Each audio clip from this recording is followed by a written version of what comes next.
My name is Ethan Carter, and for 6 years I worked as a night shift security guard at an abandoned radio station outside a small town in Oregon. Most people think radio stations are noisy places. During the day, they are. At night, especially abandoned ones, they're the exact opposite. Silent. Too silent. The station had been closed since 2009, after financial problems forced the owners to shut it down. The building still belonged to a media company, so they hired a security firm to watch the property until it could be sold. That was where I came in. The job was simple.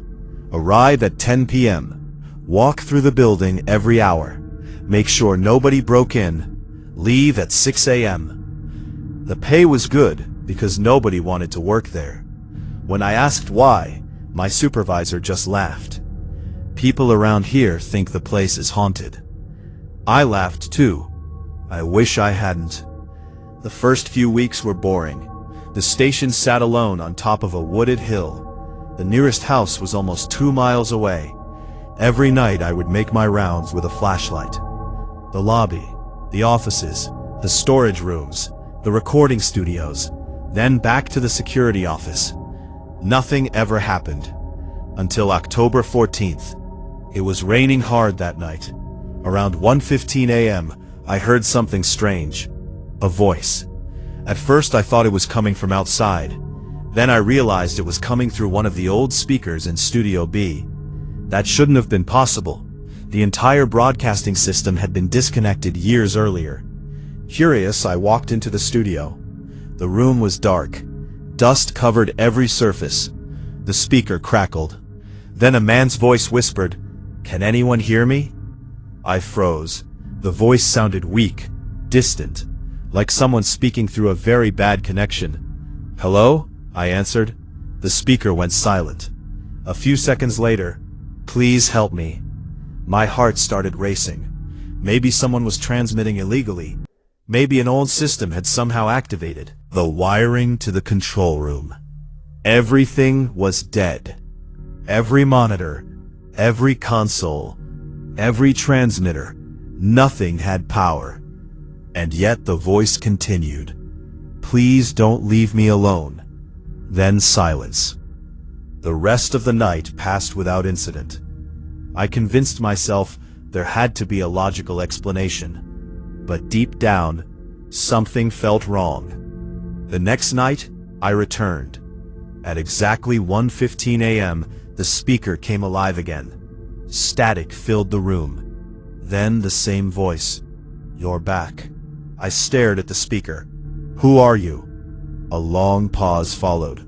Then, "I don't remember." A chill ran through me. "What do you mean? I've been here a long time." The voice sounded genuinely confused, like someone waking from a dream. "Where are you?" I asked. Another pause. Then, "Below." The speaker suddenly went silent. No matter what I said afterward, there was no response. The following day I began researching the station. Most of its history was ordinary. Then I found an old newspaper article from 2008. A radio technician named Daniel Reeves had disappeared during a night shift. Police searched for weeks. No body was ever found. No suspects. No evidence. Nothing. The case remained unsolved. A photograph accompanied the article. The moment I saw it, my stomach dropped. The man in the picture looked exactly how I imagined the voice. That night I arrived early. I wanted answers. At 1:15 a.m. the voice returned. "Daniel?" I asked. Several seconds passed. That name sounds familiar. I felt my skin crawl. "Are you Daniel Reeves?" The speaker crackled violently. Then, "I think so." My hands began shaking.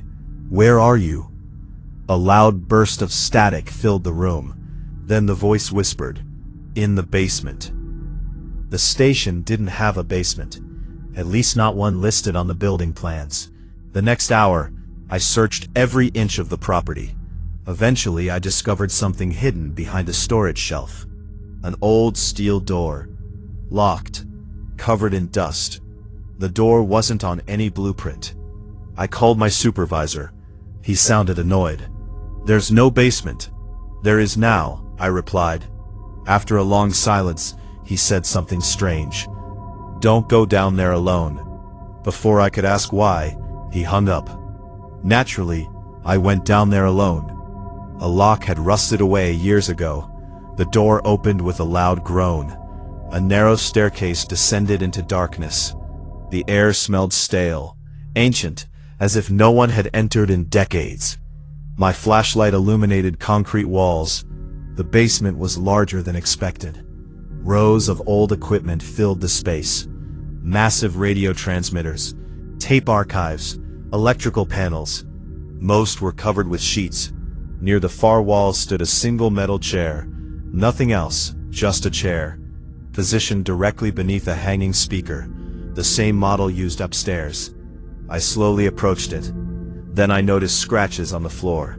Thousands of them, as if someone had repeatedly dragged the chair across the room. Back and forth, for years. A sudden burst of static exploded from the speaker above me. I nearly dropped my flashlight. Then the voice whispered, "You're finally here." I looked up. The speaker was disconnected. There were no wires attached, and yet the voice continued. "What happened to you?" I asked. The answer came immediately. He lied. Who lied? The station manager. The temperature seemed to drop several degrees. He said the experiment was safe. Experiment. The word echoed in my mind. What experiment? For several seconds there was only static. Then, he wanted to send voices farther. I had no idea what that meant. Then the voice added, "We opened something." At that moment I heard footsteps upstairs. Heavy footsteps. Running. I rushed back to the staircase. The building should have been empty. I emerged into the main hallway. Silence. Then another set of footsteps echoed from the opposite end. Someone was there, or something. I followed the sound. Every light in the hallway flickered simultaneously. The air filled with static. Not sound from a speaker, static in the air itself. Then I saw him, a man standing at the far end of the corridor. Tall, motionless, his face hidden by darkness. I called out. No response. The figure slowly raised one arm and pointed toward Studio B. Then vanished. Not walked away, vanished. I quit that night. I tried to. The next morning, I told my supervisor everything. Instead of laughing, he looked terrified. Finally, he admitted the truth. Years earlier, the station had conducted experimental signal research. Nothing illegal, just unusual. They were attempting to create ultra-long-range transmissions. One night something went wrong. Several employees reported hearing voices that didn't belong to any known broadcast. Weeks later, Daniel disappeared. Soon after, the station closed. The company buried the story. No investigation ever explained what happened. I should have walked away. Instead, I became obsessed. Every night I returned. Every night the voice grew stronger, more aware, more frightened. It claimed there were others with him. People trapped somewhere beyond the signal. Some had been there for decades, some much longer. One night, I asked a question I should never have asked.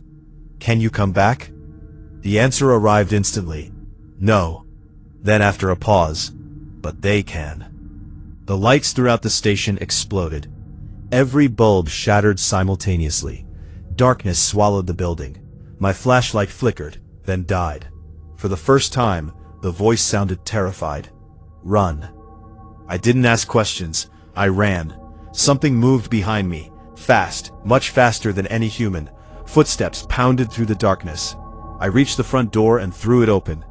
The moment I stepped outside, the sounds stopped. Behind me, the station stood silent, watching, waiting. The property was sold 3 months later. The building was demolished.